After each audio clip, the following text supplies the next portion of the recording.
তোমাদের প্রত্যেককে আমার চ্যানেলে স্বাগত। আশা করি তোমরা সকলেই ভালো আছো। আজকে আমি নবম শ্রেণীর বইটি দেখিয়ে দিচ্ছি। নবম শ্রেণীর এই বইটি প্রাক মাধ্যমিক আধুনিক ভূগোল ও পরিবেশ, নবম শ্রেণীর রণজিৎ গড়াঙের এই বইটি থেকে সপ্তম অধ্যায়ে দেখে নাও। এই সপ্তম অধ্যায়ের ভারতের সম্পদ যেই চ্যাপ্টারটি রয়েছে এই চ্যাপ্টারটি থেকে আলোচনা করব। এর আগের ভিডিওতে আমি দুর্যোগ ও বিপর্যয়ের চ্যাপ্টারটি একদম পেজের থেকে লাইন বাই লাইন আলোচনা করেছিলাম এবং শেষে অনুশীলনীয় সমস্যার সমাধানগুলো করে দিয়েছিলাম। তো তোমাদের যদি কোনো প্রশ্ন থাকে অবশ্যই তোমরা কমেন্ট বক্সে জানাবে, আর আগের ভিডিওগুলো যদি তোমরা না দেখে থাকো অবশ্যই দেখবে। প্রত্যেকটি চ্যাপ্টার এভাবে ধরে ধরে আলোচনা করব, খুব ভালো মতো মনোযোগ সহকারে ভিডিওগুলি দেখবে। তো চলো শুরু করি। আজকে আমি সপ্তম অধ্যায়ে ভারতের সম্পদ থেকে আলোচনা করব। দেখো ভারতের সম্পদ, এখানে লেখা আছে রিসোর্সেস অফ ইন্ডিয়া। মানে তো সবার ফার্স্টে দেখো আলোচনা শুরুতে এখানে দেখে নাও কি আছে, যে সম্পদ কি। তো আমি এখানে সম্পদ কি লিখে নিচ্ছি। সম্পদ,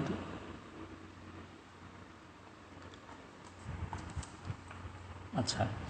তো দেখো এখানে বলেছে যে সম্পদ শব্দটি বললে আমাদের মনে ভেসে ওঠে কি, ধন সম্পত্তি, ঐশ্বর্য ইত্যাদি। মানে সম্পদ কথাটি বললে আমাদের মনে কিন্তু সেটা ভেসে ওঠে যে কার কত টাকা আছে না আছে এইসব বিষয়। তাই টাকা পয়সা, জমি বাড়ি, সোনা দানা ইত্যাদি আমাদের কাছে কি একটা সম্পদ বলে আমরা জানি। কিন্তু অর্থনৈতিক ভূগোল, তো তোমরা সব ভালো মতো জানো যে এই সপ্তম অধ্যায়ে তোমাদের কী আছে, অর্থনৈতিক ভূগোল। দেখো আমি তোমাদের এই বিষয়বস্তু থেকে আমি দেখিয়ে দিচ্ছি তোমাদের পড়ার মধ্যে কী কী আছে।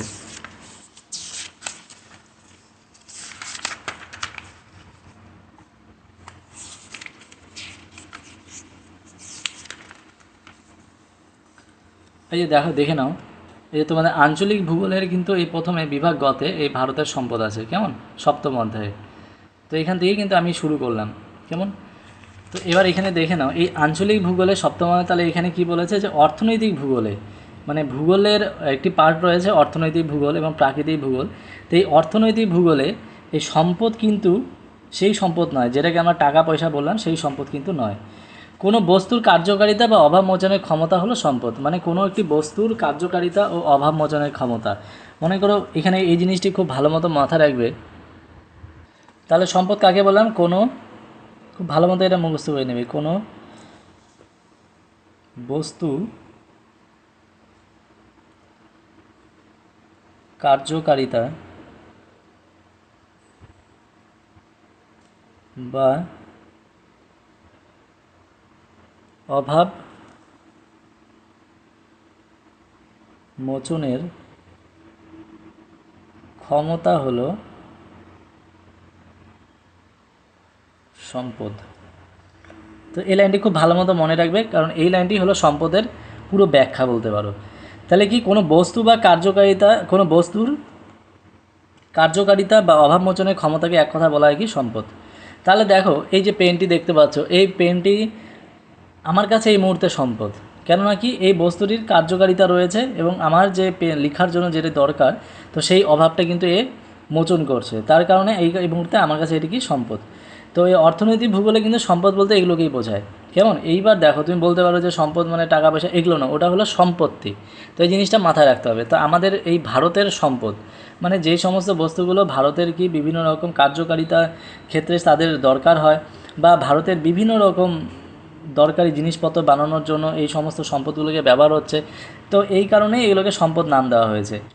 তো এই ভারতের সম্পদ সম্পর্কে ধারণা সবার ফার্স্টে দেখা আছে। তাহলে সম্পদ কী জিনিস বোঝাতে পারলাম। এবার আছে সম্পদ সম্পর্কে ধারণা, কনসেপ্ট অফ রিসোর্স। দেখো সম্পদ কী, মানে সম্পদের যে সংজ্ঞা আছে, তো এই সম্পদের সংজ্ঞা সবার ফার্স্টে বলেছে, দেখো এখানে খুব ভালো মতো সম্পদ কী বলেছে এখানে, যে 1951 সালে সম্পদ স্বাস্থ্যকার, ইডাব্লিউ জিমারম্যান, এই নামটা খুব ভালো মতো মনে রাখবে, সম্পদ স্বাস্থ্যকার বলা হয় এনাকে। তো এই ইডাব্লিউ জিমারম্যান তার একটি গ্রন্থ কি, the world resource and industry গ্রন্থে তিনি সম্পদের ব্যাখ্যা দেন।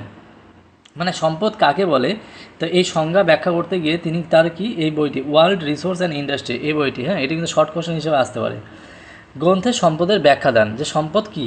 তার মধ্যে সম্পদ কোনো বস্তু বা পদার্থ, আমি মাত্রই বললাম সম্পদ কোনো একটি বস্তু বা পদার্থ নয়, কোনো বস্তু বা পদার্থ যে কাজ করে, যেমন পেনটি যে কাজ, লেখার কাজ করলো, সেই বস্তু যে কাজ করে বা সেই বস্তুর মধ্যে যে কাজ করার শক্তি আছে, তাই হলো সম্পদ। যে পেনটি বললাম, পেনটি লেখার ক্ষমতা রয়েছে এবং তার মধ্যে কি যে শক্তি রয়েছে আমাদের অভাব পূরণ করলো, তো এই কারণে এটিকে সম্পদ বলা যেতে পারে। অর্থাৎ সম্পদ হলো পদার্থের সেই কাম্য শক্তি যা মানুষের অভাব মোচন করে চাহিদা মেটায়। তার মানে আমাদের যা চাহিদা মেটাবে সেটাকে আমরা বলবো কি, সম্পদ। এটা হলো অর্থনৈতিক ভাষায়। তো এই সংজ্ঞাটি কে দিয়েছেন? এই সংজ্ঞাটি দিয়েছেন E.W. জিমারম্যান। তোমরা খুব ভালো মতো এখান থেকে এই সম্পদের সংজ্ঞাটি এটুকু একদম মুখস্থ ঝরঝরা করে ফেলবে। দেখো আমি প্রথমে বলে দিই, এই অর্থনীতি ভূগোলে তোমাদের কিন্তু এই সমস্ত যে চ্যাপ্টারগুলো রয়েছে অর্থনীতি ভূগোলে, এগুলো কিন্তু বিভিন্ন জায়গার নাম এবং কিছু কিছু জিনিস তোমাদেরকে মুখস্থ করতে হবে। কেমন? এইখানে বুঝিয়ে দেওয়ার মতো সেরকম কোনো বিষয় নেই যদিও, তবু আমি এখানে সম্পদ চ্যাপ্টারটি বুঝিয়ে দিচ্ছি। তো তোমাদের কিন্তু এখানে কিছু কিছু জিনিস মুখস্থ করতে হবে, যেমন কিছু জায়গার নাম রয়েছে, হ্যাঁ, তারপর কিছু কিছু জায়গার গুরুত্বগুলো রয়েছে এবং কোন জায়গায় কী গুরুত্ব রয়েছে, কোথায় কী পাওয়া যায় সেই সমস্ত জায়গার নামগুলো, এগুলো কিন্তু মুখস্থ করতে হবে। তো মুখস্থ না করলে কিন্তু এগুলো শুধু মানে যে পড়ে গেলাম সেইভাবে কিন্তু তোমাদের বুঝে পড়ে গেলাম কিন্তু মুখস্থ রাখতে পারলাম না, সেটা কিন্তু হবে না। পরীক্ষায় আসলে কিন্তু নাম দিতে হবে। তো এই কারণে এই চ্যাপ্টারে কিছু কিছু জিনিস তোমাদের মুখস্থ করেই যেতে হবে। যেমন এখানে প্রথমেই বলে নিলাম কি সম্পদ কী, কাকে বলে, এটুকু যেমন বোঝানোর জিনিস আমি বুঝিয়ে দিচ্ছি। তাহলে এবারে আসলাম কি সম্পদ কী। তো সম্পদ কী, E.W. জিমারম্যানের মতে সম্পদের সংজ্ঞা কী সেটা বলে দিলাম। এরপর দেখো এখানে কিছু কিছু সম্পদের উদাহরণ দিয়েছে, যেমন ভারতের ক্ষেত্রে এরকম কিছু সম্পদ রয়েছে যারা এই ভারতের অর্থনৈতিক অবস্থাকে কি পুরোপুরি চাঙ্গা করে দিচ্ছে, মানে অর্থনৈতিক অবস্থা অনেকখানি উন্নত করে দিচ্ছে। তো সেগুলো কী কী সম্পদ রয়েছে? যেমন কয়লার ভারতের বিভিন্ন রকম অভাব মোচনের ক্ষমতা রয়েছে, যেমন কয়লার মানুষের বিভিন্ন দৈনন্দিন জীবনে ব্যবহার রয়েছে। তাপবিদ্যুৎ উৎপাদন কেন্দ্রে কয়লা ব্যবহার হচ্ছে, এই কারণে এটি সম্পদ বলা যেতে পারে। লোহা, খনিজ তেল পৃথিবীর বুকে দীর্ঘকাল ধরেই সঞ্চিত রয়েছে। তো প্রাচীনকালে মানুষ যখন এগুলো ব্যবহার জানতো না, তখন কিন্তু ওগুলো সম্পদ ছিল না। এই জিনিসটা খুব ভালো মতো দেখা, এই লাইনটা, যে যখন প্রাচীনকালে মানুষের ব্যবহার জানতো না, ওগুলি কোনো সম্পদ ছিল না। তার মানে কোনো একটি জিনিস তোমার পাশেই হয়তো রয়েছে, তো সেটার ব্যবহার তুমি জানো না, তো কিন্তু সেটা কিন্তু ততক্ষণ পর্যন্ত সম্পদ নয়। তার মানে ব্যবহার জানতে হবে। সম্পদ হতে গেলে কী হতে হবে? ব্যবহার জানতে হবে। তো ব্যবহারই যদি না জানো, সেটা কিন্তু ততক্ষণ পর্যন্ত সম্পদ হবে না। কেমন? এরপরে কী বলছে, সম্পদের উদাহরণ আমি বলে দিলাম। এরপর বলছে সম্পদ নিয়ে নতুন ভাবনা। কী বলে, সম্পদের যথেচ্ছ ব্যবহারের কারণে পরিবেশ জীবমণ্ডল ক্রমশ ধ্বংস হয়ে যাচ্ছে। কেমন? তাই 1992 সালে ব্রাজিলের রিও ডি জেনেরো শহরে অনুষ্ঠিত বসুন্ধরা সম্মেলনে আর্থ সামিট সম্পদ নিয়ে নতুন ভাবনা শুরু হয় এবং বলা হয়, দেখো এই আর্থ সামিট বসুন্ধরা সম্মেলনে কী করা হয়, এই একটা লাইন দেওয়া হয়। তার আগে আমি বলে নিচ্ছি যে সম্পদের যথেচ্ছ ব্যবহার, মানে এবার দেখো যেই সম্পদগুলো আমি নাম বললাম, কয়লা, লোহা, খনিজ তেল, এগুলো যে সম্পদ রয়েছে এগুলো কিন্তু প্রকৃতি থেকেই নেওয়া হচ্ছে। তো এগুলো এত পরিমাণ ব্যবহার হয়ে আসছে দিনকে দিন, যার ফলে কী হচ্ছে, সম্পদ ক্রমাগত কী হচ্ছে, ধ্বংস হয়ে যাচ্ছে। পরিবেশ ও জীবমণ্ডল ক্রমশ ধ্বংস হয়ে যাচ্ছে। প্রকৃতি থেকে এগুলোকে তোলার জন্য কী হচ্ছে, বিভিন্ন রকম জীবমণ্ডল এগুলো ধ্বংস হয়ে যাচ্ছে। তাই যাতে এই ধ্বংসের পথে না যায় পৃথিবী, তাই 1992 সালে ব্রাজিলের রিও ডি জেনেরোতে, খুব ভালো মতো মুখস্থ রাখো এটা, 1992 সালে ব্রাজিলের রিও ডি জেনেরোতে, খুব ভালো মতো দেখো, 1992 সালে, এগুলো থেকেই কিন্তু শর্ট কোশ্চেন আসবে, খুব ইম্পর্টেন্ট। ব্রাজিলের রিও ডি জেনেরোতে, রিও ডি জেনেইরো শহরে কী হয়েছে, অনুষ্ঠিত হয় একটি সম্মেলন, সেখানে বলা হয়, সেটার নাম দেওয়া হয় বসুন্ধরা সম্মেলন। তাহলে 1992 সালে ব্রাজিলের রিও ডি জেনেরোতে কী সম্মেলন হয়? বসুন্ধরা সম্মেলন। এগুলো কিন্তু শর্ট কোশ্চেন আসতে পারে, বসুন্ধরা সম্মেলন। কেমন? তো এগুলো শর্ট কোশ্চেন আসতে পারে। এরপরে কী বললাম, যে এই সম্মেলনে কেন হয়, তাহলে এই যে সম্পদ যে ধ্বংস হচ্ছে, এই সম্পদ যাতে ধ্বংস না হয় সেই কারণে এটা সম্মেলন ডাকা হয় এবং বলা হয় যে নতুন ভাবনা শুরু হয়, যে পরিবেশে যা কিছু বস্তু তার কার্যকারিতার মাধ্যমে মানুষের চাহিদা পূরণের সঙ্গে সঙ্গে জীবমণ্ডলের সংরক্ষণকে সুনিশ্চিত করে, তাকেই সম্পদ বলা হয়। তো এই সময় গিয়ে তখন এই সম্পদের সম্পর্কে বলা হয় কি, যা কিছু কার্যকারিতা করে মানুষের চাহিদা পূরণ করবে এবং তার সঙ্গে সঙ্গে কী করে, জীবমণ্ডলের সংরক্ষণকেও সুনিশ্চিত করে, তাকেই সম্পদ বলা হয়। মানে যেই সমস্ত জিনিসগুলো আমরা ব্যবহার করছি, মানুষের চাহিদা পূরণ করছে, তাকে তো সম্পদ বলবেই, কিন্তু তার সাথে সাথে আরেকটা জিনিস অ্যাড করা হয় কি, জীবমণ্ডলের সংরক্ষণকেও সুনিশ্চিত। মানে এমন কোনো জিনিস না যে যেটা ব্যবহারের ফলে প্রকৃতি ধ্বংস হবে, সেটা কিন্তু সম্পদ বলা যাবে না। তো সেই কারণে সেটাই বলেছে, জীবমণ্ডলকে সংরক্ষণকেও সুনিশ্চিত হবে, তাকে সম্পদ বলা হবে। তো এবার পরীক্ষা আসতে পারে যে সম্পদ কাকে বলে, বা সম্পদের সংজ্ঞা দেওয়া 1 নম্বর 2 নম্বর কোশ্চেন আসতে পারে। কেমন? এটা তাহলে বোঝা গেল। এরপরে সম্পদের কয়েকটি বৈশিষ্ট্য আছে, যে সম্পদ কি বুঝলাম, এবার সম্পদের কয়েকটি বৈশিষ্ট্য থাকতে হবে। বৈশিষ্ট্যগুলো কী কী, খুব ভালো মতো দেখো, এগুলো বোঝার জিনিস আমি বুঝিয়ে দিচ্ছি। কেমন? এই চ্যাপ্টারটি হয়ে গেলে তারপরে আমি আবার অনুশীলনী সলভ করে দেবো, তো খুব ভালো মতো মন দিয়ে তোমার ভিডিওগুলো দেখতে হবে। সম্পদের বৈশিষ্ট্য কী বলছে, কোনো পদার্থ মানুষের প্রয়োজনে লাগলে, চাহিদা মেটালে সেটি সম্পদ হবে। তো অবশ্যই এই লাইনটা আমি এর আগে বুঝিয়ে দিলাম যে অবশ্যই যে জিনিস আমাদের চাহিদা মেটাবে সেটাকে সম্পদ বলা যেতে পারে। কার্যকারিতা সম্পদের গুরুত্বপূর্ণ বৈশিষ্ট্য, পদার্থটির অভাব পূরণের সামর্থ্য হবে। মানে আমার এই পেনটি যতক্ষণ আমার অভাব পূরণ করছে ততক্ষণ পর্যন্ত এটা সম্পদ হবে না। তার মানে অভাব পূরণের সামর্থ্য অবশ্যই সম্পদের মধ্যে থাকবে। আর অবশ্যই কার্যকারিতা থাকতে হবে আর চাহিদা মেটাতে হবে। কেমন? তো সকল শ্রেণী, তাহলে কি দেখো দুটো পয়েন্ট কিন্তু আমি পেয়ে গেলাম। 1 নম্বর পয়েন্ট হচ্ছে চাহিদা মেটাতে হবে, 2 নম্বর পয়েন্ট কি বললাম, কার্যকারিতা থাকবে, এবং কি 3 নম্বর আরেকটা জিনিস বললাম, অভাব পূরণের ক্ষমতা থাকবে। তো এগুলো নিয়েই কিন্তু এটি সম্পদ সংজ্ঞা আমরা বলতে পারবো। তো সকল শ্রেণীর মানুষের কাছে সম্পদের গ্রহণযোগ্যতা থাকবে অবশ্যই। মানে এবার দেখো কোনো জিনিস হয়তো তোমার কাজে লাগছে, সবার কাজে লাগছে না, তো তখন সেটা সম্পদ বলা যাবে না। সকল শ্রেণীর মানুষের মধ্যে এর গ্রহণযোগ্যতা থাকতে হবে, তবেই সম্পদ বলা যাবে। এবার সম্পদ সম্পূর্ণ চাহিদা নির্ভর হবে। সম্পদ যাহা সহজে আহরণ করা যাবে, সম্পদ যেটি সহজে আহরণ করা যাবে প্রকৃতি থেকে, জ্ঞান ও প্রযুক্তির উন্নতির মাধ্যমে সম্পদ আরও উন্নত সম্পদে পরিণত হবে। এবার জ্ঞান এবং বুদ্ধি কাজে লেগে কয়লাকে তোমরা কী করতে পারো, বিভিন্ন রকম কাজে ব্যবহার করতে পারো, শিক্ষা জ্ঞান এগুলোকে কাজে লাগিয়ে। তো সম্পদের এটি হলো একটি বৈশিষ্ট্য। এবং কী বলছে, সময় স্থান ভেদে সম্পদের সংকোচন ও প্রসারণ ঘটে। তো এই হলো সম্পদের কয়েকটি বৈশিষ্ট্য। খুব ইজি জিনিস, খুব ভালো মতো আমি বুঝিয়ে দিলাম। আশা করি তোমাদের সমস্যা হচ্ছে না। সমস্যা হলে কমেন্ট বক্সে জানাবে। এরপরে কী বলছে, সম্পদ সৃষ্টির কয়েকটি উপাদান। দেখো এখানে সম্পদ সৃষ্টির জন্য খুব ভালো মতো দেখো 3টি উপাদানের কথা এখানে বলা আছে। 3টি উপাদান কি? 1 নম্বর আছে প্রকৃতি, 2 নম্বর আছে মানুষ, 3 নম্বর আছে কি সংস্কৃতি। কেমন? এই 3টি উপাদান মিলে তৈরি হয় কি সম্পদ। আচ্ছা দেখো, তা প্রকৃতি, সংস্কৃতি আর মানুষ, এই 3টা হলো সম্পদের 3টি উপাদান। কেন এবার আমি বলে দিচ্ছি একটার পর একটি। দেখো প্রকৃতি হলো সম্পদের প্রাথমিক ভাণ্ডার, মানে প্রকৃতি হলো সম্পদের মূল উপাদান, যেটি প্রাথমিক ভাণ্ডার বলা যেতে পারে, যেখানে বহুকাল ধরে পৃথিবীর বুকে বিভিন্ন জৈব অজৈব পদার্থ সঞ্চিত আছে। এগুলোর মধ্যে কিছু গচ্ছিত সম্পদ, কিছু পুনর্ভব প্রমাণ সম্পদ। দেখো এর আগে আমি মাত্র উদাহরণ হিসেবে আমি বললাম কয়লা। তো এবার কয়লা কি প্রকৃতিতেই সঞ্চয় হিসেবে সঞ্চিত রয়েছে। তো এটাই বলেছে যে প্রকৃতির এই সম্পদ আহরণের ক্ষেত্রে বিশাল ভূমিকা রয়েছে, কারণ প্রকৃতির বুকেই রয়েছে জৈব অজৈব পদার্থ, যেগুলো সঞ্চিত রয়েছে বহু যুগ ধরে। আর এগুলোর মধ্যে কিছু গচ্ছিত সম্পদ এবং কিছু পুনর্ভাব প্রবাহমান সম্পদ রয়েছে। প্রকৃতি এই পদার্থগুলিকে মানুষ জ্ঞান বুদ্ধি কাজের মাধ্যমে সরাসরি গ্রহণ করে বা পরিবর্তন করে ব্যবহার করছে, এবং প্রকৃতি থেকেই যে জিনিসগুলো সঞ্চয় রয়েছে সেগুলোকে মানুষ জ্ঞান বুদ্ধি কাজে লাগিয়ে সে প্রকৃতির থেকে সেগুলোকে কী করছে, আহরণ করছে এবং কাজে লাগাচ্ছে। আশা করি বোঝাতে পারলাম। তাহলে প্রকৃতি দেখো একটি উপাদান, সম্পদের একটি উপাদান প্রকৃতি না থাকলে সেই সম্পদ মানুষ পেত না। কেমন? এরপর রয়েছে 2 নম্বর কি মানুষ। অবশ্যই মানুষ, কারণ মানুষের বড় ভূমিকা রয়েছে, কারণ মানুষের জ্ঞান বুদ্ধি এগুলো তো অবশ্যই কাজে লাগে প্রকৃতি থেকে সম্পদ আহরণের জন্য। মানুষ যদি না হতো তাহলে কি সম্পদ সৃষ্টি হতো না।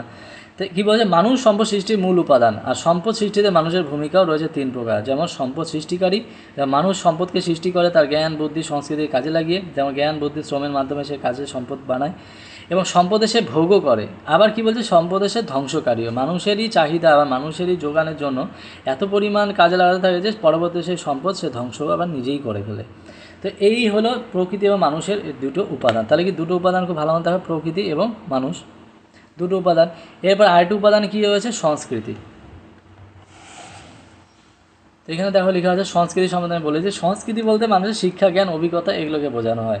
তো সংস্কৃতি যদি না থাকে অবশ্যই মানুষ সম্পদ তৈরি করতে পারবে না। তো অবশ্যই সংস্কৃতি বিশেষ ভূমিকা রয়েছে, সংস্কৃতিটি বিশেষ ইম্পর্টেন্ট একটি উপাদান। তো সেটি বলেছে। তাহলে এই দেখো ভালো মতো, প্রকৃতি মানুষ এবং সংস্কৃতি এই 3টি হলো, এই যে 3টি উপাদান বললাম, এই 3টি কিন্তু মূল উপাদান, সংস্কৃতি সৃষ্টির 3টি মূল উপাদান। তো এই 3টিকে কাজে লাগিয়ে মানুষ কী করছে, সম্পদ সৃষ্টি করছে। তো এরপরে এখানে দেখো একটি বক্সের মাধ্যমে কয়েকটি জিনিস ইম্পর্টেন্ট জিনিস দেওয়া আছে। জ্ঞান সম্পদের প্রকৃত জননী, কারণ জ্ঞান যদি না থাকতো, তুমি যদি শিক্ষা তোমার মধ্যে না থাকে, তুমি কি প্রকৃতি থেকে বিভিন্ন রকম গাছপালা বিভিন্ন রকম এগুলোকে সংগ্রহ করে কি ওষুধ বানাতে পারবে? না, পারবো না। যদি তোমার মধ্যে জ্ঞান থাকে তবে তো সেই প্রকৃতির জিনিসটাকে কাজে লাগাতে পারবে। আর যতক্ষণ কাজে না লাগবে ততক্ষণ সেটাকে কি সম্পদ হবে না।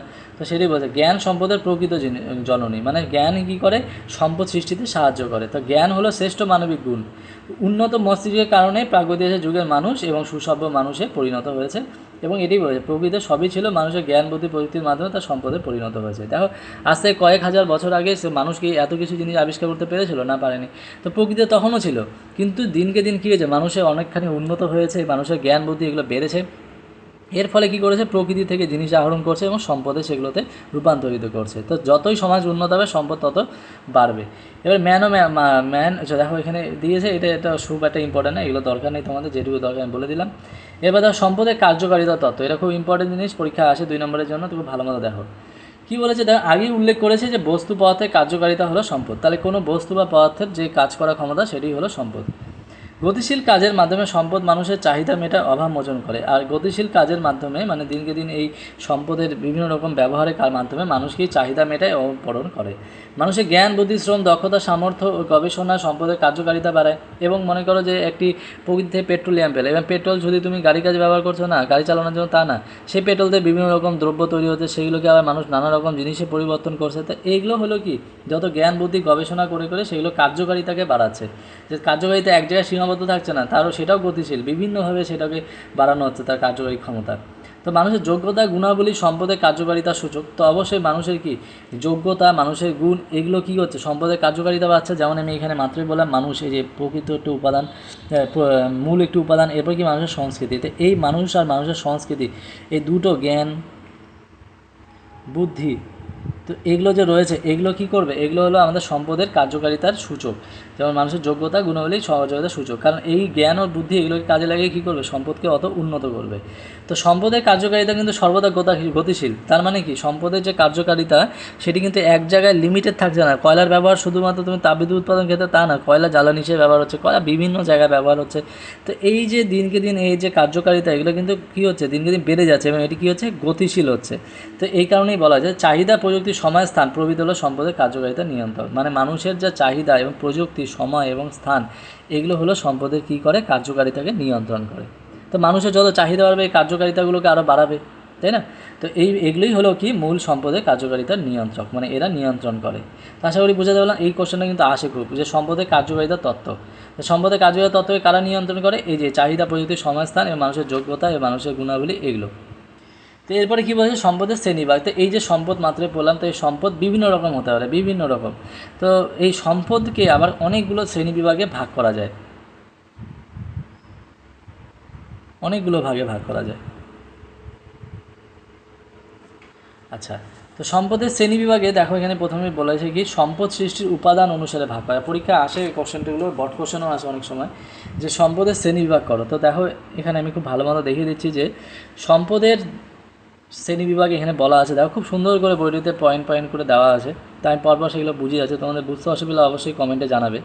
দেখো, তো এখানে দেওয়া আছে খুব সুন্দর করে, বিভিন্ন দৃষ্টিকোণকে সম্পদকে ভাগ করা যায়। এবং সম্পদকে যেমন মাত্র আমি কয়লার উদাহরণ দিলাম, বিভিন্ন জিনিসের কথা আমি বললাম উদাহরণ হিসেবে।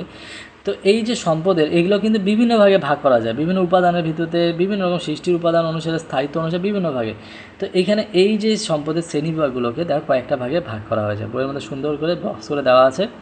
সবার ফার্স্ট কী বলছে, সম্পদের সৃষ্টির উপাদান, মানে যে যে উপাদানগুলোর দ্বারা সৃষ্টি হয়। যেমন কয়টা উপাদান আমি মাত্রই বললাম, প্রাকৃতিক, মানবী আর সংস্কৃতি। প্রকৃতি, মানুষ আর সংস্কৃতি, এই তিনটা মূল উপাদান ছিল সংশ্লিষ্ট হয়েছে। এই উপাদানের ভিত্তিতে সম্পদকে কয়টি ভাগে ভাগ করা যায় দেখো। তো প্রাকৃতিক শ্রেণীবিভাগের মধ্যে সবার ফার্স্ট আছে কি, প্রাকৃতিক বিভাগের মধ্যে সবার ফার্স্ট আছে কি, দেখো এই যে প্রাকৃতিক সম্পদ, তাই না? তো এই প্রকৃতি থেকে যেগুলো আহরণ করা, যেই সমস্ত জিনিসগুলো সম্পদ হিসেবে ব্যবহার হচ্ছে, যেমন কি প্রকৃতিতে সূর্য কিরণ দেয়, এটা প্রকৃতি থেকে নেওয়া যেতে পারে। বাতাসও সেম, খনিজ দ্রব্য সেম, মাটিও সেম, মানে এগুলো প্রকৃতি থেকে আহরণ করা যেতে পারে। এগুলো আহরণ করে কি সম্পদ হিসেবে ব্যবহার করা যায়। তো এটি হলো প্রাকৃতিক সম্পদ। তো এটা মাথায় রাখবে, কী হলো, সূর্য কিরণ। আমি একটি উদাহরণ দিয়ে রাখলাম, যেমন তো বাতাস, খনিজ দ্রব্য, এগুলি প্রকৃতি থেকে আহরণ করে। তো এই দেখো সৃষ্টির উপাদান অনুসারে প্রকৃতি থেকে পাওয়া যায়, এই কারণে সৃষ্টির উপাদান অনুযায়ী প্রাকৃতিক মধ্যে এটা পড়বে, প্রাকৃতিক সম্পদের মধ্যে। এবার হচ্ছে মানবিক সম্পদ। তো মানবিক সম্পদ মানে মানুষের থেকে যেগুলো আসবে, যেমন কি মানুষের শিক্ষা, এটাও কিন্তু একটা সম্পদ। যেমন মানুষের শিক্ষা, এটা কিন্তু একটা সম্পদ। নৈপুণ্য, হ্যাঁ, এগুলো কিন্তু মানুষের এক একটা সম্পদ।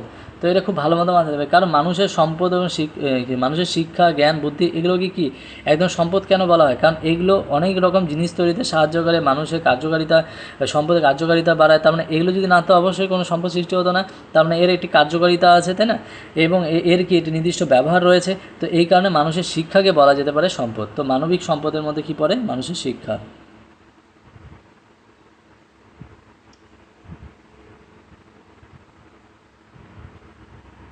কেমন? এরপর আরেকটি রয়েছে কি, সাংস্কৃতিক সম্পদ। সাংস্কৃতিক সম্পদ আমি একটু আগে বললাম, যেমন হচ্ছে মানুষের বিজ্ঞান চেতনা, হ্যাঁ, মানুষের কারিগরি বিজ্ঞান, মানে মানুষের যে বিজ্ঞান চেতনা বা বিজ্ঞান সম্বন্ধে জ্ঞান, এগুলো হলো হচ্ছে কি মানুষের সাংস্কৃতিক সম্পদের মধ্যে পড়বে। কেমন? তাহলে এটা হলো একটি সম্পদের শ্রেণীবিভাগ। তো পরীক্ষায় কিন্তু এগুলো কিন্তু কোশ্চেন আসে, খুব ইম্পর্টেন্ট এগুলো। এগুলোতে কিন্তু শর্ট কোশ্চেন আসে, যে কোনো একটি নাম দিয়ে যেমন মনে করে রেখে দিল বিজ্ঞান চেতনা, কোন ধরনের ড্যাশ ধরনের সম্পদের শ্রেণীবিভাগ। তো এখানে লিখতে হবে তখন কিন্তু তোমাকে যে সাংস্কৃতিক শ্রেণীবিভাগ। কেমন? তো এগুলো অবশ্যই তোমাদের পড়ে মুখস্থ করতে হবে। তো খুব ভালো মতো এখানে আমি বুঝিয়ে দিচ্ছি, তোমাদের পড়তে সুবিধা হবে। সাংস্কৃতিকের মধ্যে কী বলছে? বিজ্ঞান চেতনা। আচ্ছা, তাহলে দেখো এটাই চলে গেল কি সৃষ্টির উপাদান অনুযায়ী। সৃষ্টির উপাদান অনুযায়ী তাহলে তিন ভাগে ভাগ হয়ে যায়, প্রাকৃতিক, মানবিক, সাংস্কৃতিক। প্রাকৃতিক মধ্যে সূর্যকিরণ, বাতাস, খনিজ দ্রব্য এগুলো। মানবিকের মধ্যে সম্পদ, শিক্ষা এগুলো। এরপর রয়েছে কি মানবিক সম্পদের মধ্যে রয়েছে শিক্ষা। সাংস্কৃতিক সম্পদের মধ্যে রয়েছে বিজ্ঞান চেতনা। কেমন? এরপরে রয়েছে আরেকটি কি স্থায়িত্ব অনুযায়ী। তাহলে শ্রেণীবিভাগটা করা হলো সৃষ্টি উপাদান স্থায়িত্ব অনুসারে। এবার স্থায়িত্ব অনুসারে মানে কোন সম্পদ কতখানি রয়েছে এই স্থায়িত্ব অনুসারে। এই সৃষ্টি অনুসারে বা স্থায়িত্ব অনুসারে কতক্ষণখানে কোন সম্পদ কতখানি রয়েছে। তো এই অনুযায়ী যেমন সম্পদকে দুভাগে ভাগ করা যায়। দেখো গচ্ছিত আরটা কি পুনর্ভাব। এর কোশ্চেন খুব আসে, গচ্ছিত বা অপুনর্ভাব। খুব ভালো মতো এটার মানেটা বুঝে নাও। গচ্ছিত মানে কি কোনো জিনিস গুছিয়ে রাখা, কোনো জিনিস লিমিটেড থাকা, এটা হলো গচ্ছিত, তাই না? তো এই হলো গচ্ছিত সম্পদ। আর অপুনর্ভব সম্পদ মানে অপুনর্ভব মানে পুনরায় যেটি সৃষ্টি হবে না। তো আরটি কী বলছে? পুনর্ভব সম্পদ বা অফুরন্ত মানে যেটা পুনরায় সৃষ্টি হতে থাকে বারবার। এবং অফুরন্ত বলতে যেটা কী বলছে? যেটা কি কোনোদিনও ফুরোবে না। তাহলে এই যে স্থায়িত্ব অনুসারে এই দুটো ভাগে ভাগ করা যায়, একটা গচ্ছিত আর একটা হলো অফুরন্ত বা পুনর্ভাব। তো খুব ভালো মতো দেখো গচ্ছিত আমি লিখে নিলাম, গচ্ছিত আরটার নাম কী আছে? অপুনর্ভাব। কেমন? অপুনর্ভাব ও গচ্ছিতের মধ্যে রয়েছে কি কয়লা, খনিজ তেল, লোহা। মানে দেখো এগুলো প্রকৃতি থেকে তুললাম এবং দিনের পর দিন যদি তুলতে থাকো তাহলে একটা সময় কী হবে? এরা শেষ হয়ে যাবে। এই জন্য এতে বলা অপুনর্ভাব বা গচ্ছিত সম্পদ। এখানে আমি লিখে নিলাম কয়লা। এতে কিন্তু স্থায়িত্ব অনুসারে ভাগ করা যায়, খুব ভালো, একটার সাথে একটা রিলেটেড। স্থায়িত্ব অনুসারে গচ্ছিত, গচ্ছিতর মধ্যে এটা শ্রেণীবিভাগ। এতে এইভাবে কিন্তু মুখস্থ করতে হবে। এবার কি বলছে? দুই নম্বর হচ্ছে পুনর্ভব সম্পদ, মানে যেটাকে বারবার তৈরি করা যাবে। এবং কি অফুরন্ত, যেটা কোনোদিনও ফুরোবে না। সেটা কি? সূর্যের আলো। সূর্যের আলো কোনোদিনও ফুরাবে না, এই জন্য এটাকে অফুরন্তের মধ্যে বলা যায়। বায়ু শক্তিও সেম, সমুদ্রের জলও সেম, কোনোদিনও ফুরাবে না। তাহলে এই যে উদাহরণগুলো, এগুলো কি? এগুলো হলো পুনর্ভাবের উদাহরণ। কেমন? তো এটার উদাহরণ হলো সৌরশক্তি।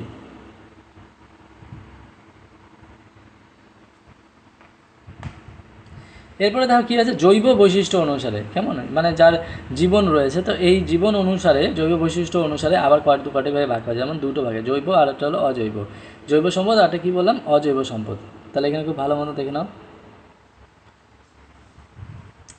তো এই শ্রেণীবিভাগ তোগুলো দেখো খুব ভালো মতো, এখান থেকে কিন্তু প্রশ্ন আসবে। একটা হলো গচ্ছিত অপুনর্ভাব কয়লা, আর একটা পুনর্ভাব অফুরন্ত সৌরশক্তি। এটা হয়ে গেল। এরপর রয়েছে কি? জৈব। জৈব বৈশিষ্ট্য অনুসারে দুটো ভাগে ভাগ করা যায়, একটা হলো জৈব সম্পদ আর একটা হলো অজৈব সম্পদ। জৈব সম্পদ কোনটা? যার মধ্যে জীবন রয়েছে, যেমন কি মাছ, বনভূমি, গাছপালা, এগুলো হলো সব জৈব সম্পদের মধ্যে পড়ে। খুব ভালো মতো দেখো, এটা খুব ইজি জিনিস। তো এগুলো কিন্তু সবগুলো মুখস্থ করতে হবে তোমার, সবগুলো খুব ভালো মতো বুঝে নাও, তাহলে পড়তে সুবিধা হবে। জৈব সম্পদের মধ্যে কী রয়েছে? মাছ বা বনভূমি, এইভাবে রয়েছে বনভূমি। আর অজৈব মধ্যে রয়েছে যার মধ্যে জীবন নেই। অজৈব সম্পদ কোনগুলো? যেমন মনে করে রয়েছে জল, বিদ্যুৎ, আকরিক, লোহা। এগুলো হলো কি? এদের জীবন আছে, এদের জীবন নেই। তো এরা হলো কি? আরেক ধরনের সম্পদ, কি? অজৈব সম্পদ, যেমন জল, বিদ্যুৎ। কেমন?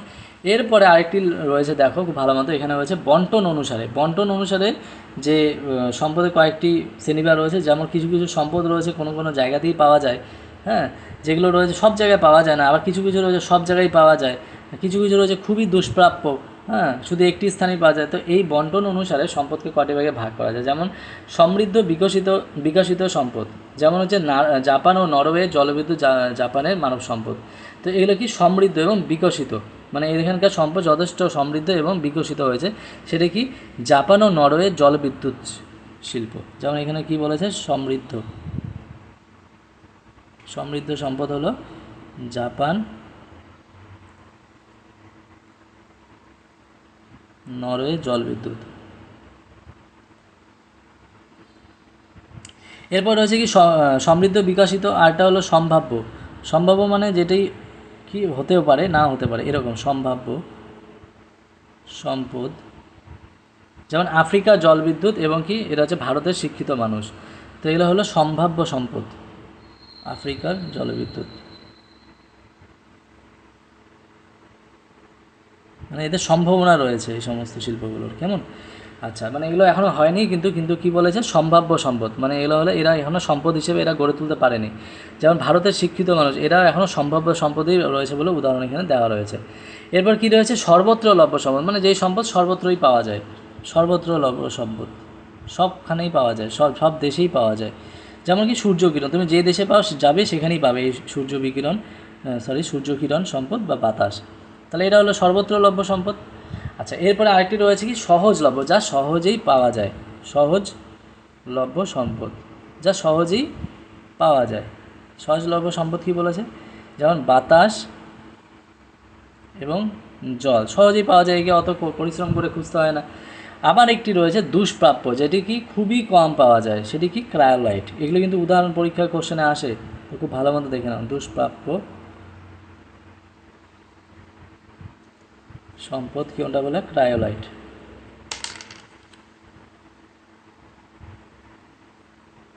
কেমন? তাহলে দেখো এই বক্সের মধ্যে যে সম্পদগুলো রয়েছে আমি কিন্তু তোমাদের খুব সুন্দর করে বুঝিয়ে দিলাম। তো এছাড়াও আরও অনেক সম্পদ রয়েছে, দেখো এরপরে আমি পবিশটা আমি আলোচনা করছি। তো এইগুলো আশা করি তোমরা বুঝতে পেরেছো। যদি কোথাও সমস্যা তোমরা কমেন্ট বক্সে জানাবে। তো খুব ইজি জিনিস, দেখো প্রথমে আমি বলে দিচ্ছি সম্পদের সৃষ্টির উপাদান অনুযায়ী, স্থায়িত্ব অনুসারে, জৈব বৈশিষ্ট্য অনুসারে, বন্টন অনুসারে, এই চারটা আগে পড়বে। তারপর সৃষ্টির উপাদান, মানে কী উপাদান দ্বারা সৃষ্টি হচ্ছে, তিনটা উপাদান আমি বলেছিলাম এর আগেই আলোচনাতে, প্রাকৃতিক, মানবিক, সাংস্কৃতিক। এরপর স্থায়িত্ব মানে হচ্ছে কোনখানে কোনটা বেশি কম থাকে সেটাও গচ্ছিত এবং অপূর্ণভাব। জৈব বৈশিষ্ট্য, যার জীবন রয়েছে, এইভাবে মনে রাখবে। বন্টন অনুসারে, কোন দেশে কোথাও পাওয়া যায় সেই অনুসারে। তো এবারে দেখো টেবিলে যে শ্রেণীবিভাগের ভিত্তিগুলোর মধ্যে স্থায়িত্ব অনুসারে সম্পদের শ্রেণীবিভাগ সবচেয়ে গুরুত্বপূর্ণ, মানে এই যে স্থায়িত্ব অনুসারে গচ্ছিত আর পুনর্ভব, এই যে গচ্ছিত পুনর্ভব এটা হলো সবচেয়ে গুরুত্বপূর্ণ রয়েছে। তো এটা নিয়ে এবার আলোচনা রয়েছে, যেমন সঞ্চিত, গচ্ছিত, ক্ষয়িষ্ণু, অপুনর্ভব সম্পদ কাকে বলে, কী জিনিস, এর উদাহরণ কী। হ্যাঁ, দেখো এখানে খুব ভালো মতো এখানে এগুলো আলোচনা পরপর রয়েছে। তো আজকের জন্য এইটুকুই থাক, আমি পরের ভিডিওতে আমি এইখান থেকে শুরু করব। দেখো খুব ভালো মতো আমি এখানে দাগ দিয়ে রাখছি, কেমন? এরপরের থেকে আমি আলোচনা করব। তো এইভাবে প্রত্যেকটা চ্যাপ্টারের প্রত্যেকটা পেজের একদম লাইন বাই লাইন প্রত্যেকটা চ্যাপ্টার থেকে আলোচনা হবে। এবং সবার শেষে দেখো এখানে যে অনুশীলনীগুলো আছে সেই অনুশীলনী কোশ্চেনগুলো আমি সলভ করে দেবো। এই অনুশীলনে যত কোশ্চেন আমি সলভ করে দেবো, আশা করি তোমরা এর আগের ভিডিওগুলো দেখেছো। তো পরপর এই ভিডিওগুলো দেখতে থাকবে, আমি সিরিজ দিয়ে আলোচনা করবো, পার্ট 1 পার্ট 2 এইভাবে সিরিজে আলোচনা করবো। আর যদি কোথাও সমস্যা তোমরা অবশ্যই কমেন্ট বক্সে জানাবে, আমার প্লে লিস্টে গিয়ে ভিডিওগুলো পেয়ে যাবে। তো আজকের জন্য এটুকুই থাক, এইভাবে পাশে থাক, ধন্যবাদ।